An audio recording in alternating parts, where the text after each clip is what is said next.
الحمد لله وكفى وسلام على عباد الله الذين اصطفى اما بعد فاعوذ بالله من الشيطان الرجيم بسم الله الرحمن الرحيم واما من خاف مقام ربه ونهى النفس عن الهوى فان الجنة هي المأوى صدق الله العظيم۔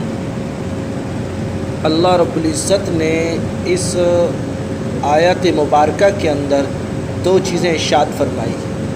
پہلی بات، جو شخص دنیا میں اپنے رب کے سامنے کھڑے ہونے سے ڈرا ہوگا اور نفس کو روکا ہوگا حرام خواہشات سے، بس بے شک جنت ہی اس کا ٹھکانہ ہوگا۔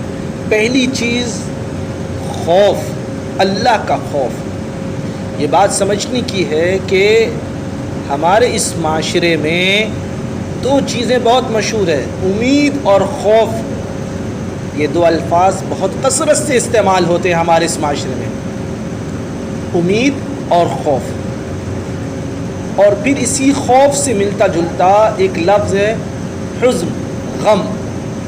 خوف کا تعلق باہر سے ہے اور غم کا تعلق اندر سے ہے، جس کو عربی میں حزن کہتے ہیں۔ جب خوف بڑھ جائے تو آدمی کے گناہ کم ہو جاتے ہیں، اور جب غم بڑھ جائے تو کھانا پینا کم ہو جاتا ہے۔ اسی طریقے سے امید، خوف کے ساتھ انسان کو بڑی امید اللہ سے رکھنی چاہیے۔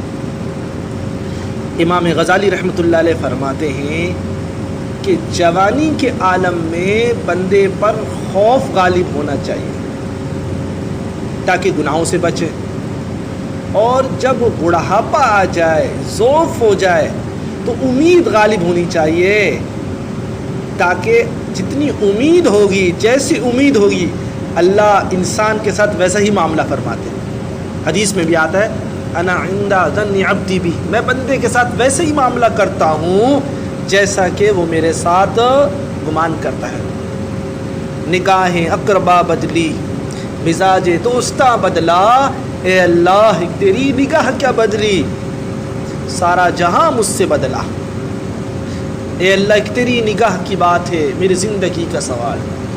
اسی طریقے سے خوشی کی حالت میں خوف کا غلبہ ہونا چاہیے تاکہ آدمی خوشی میں آ کر اللہ کے حدود کو نہ توڑ دے، اور جب غم کی باری آئے، غم کے احوال آئیں، تو اس میں اللہ سے امید رکھنی چاہیے تاکہ نا امیدی نہ ہو، کیونکہ ناامید ہونا بھی کفر کا ایک درجہ ہے۔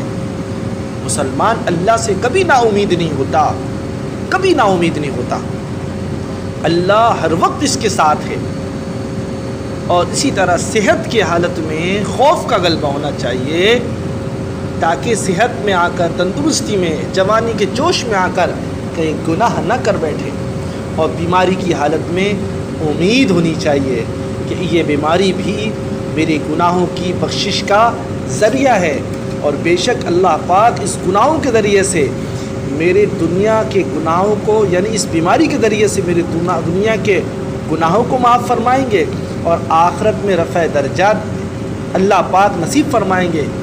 اس لیے حدیث پاک کے اندر آپ علیہ السلام نے ایک دعا ارشاد فرمائی ہے، اللہم انی اسألک من خشیتک ما تحول به بیننا و بین معصیتک۔ اے اللہ، میں آپ سے آپ کی ایسی خشیت مانگتا ہوں جو میرے اور میرے گناہوں کے درمیان حائل ہو جائے۔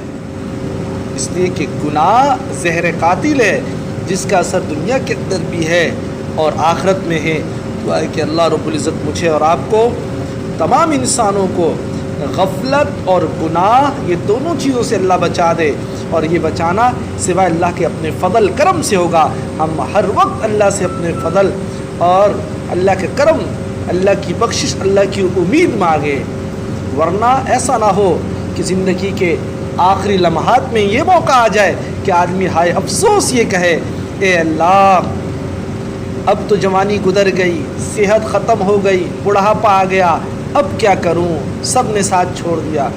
اس لیے ہمیں چاہیے کہ ہم اللہ سے بڑی امیدیں رکھیں، رجوع اللہ کریں، نیک لوگوں کی صحبت میں بیٹھیں، توبہ استغفار کی کثرت کریں، اور اللہ سے خوب رو رو کر تنہائی میں گناہ اور غفلت سے بچنے کی دعا کریں۔ اللہ پاک مجھے اور آپ کو سب کو ان تمام باتوں پر عمل کرنے توفیق سے فرمائے۔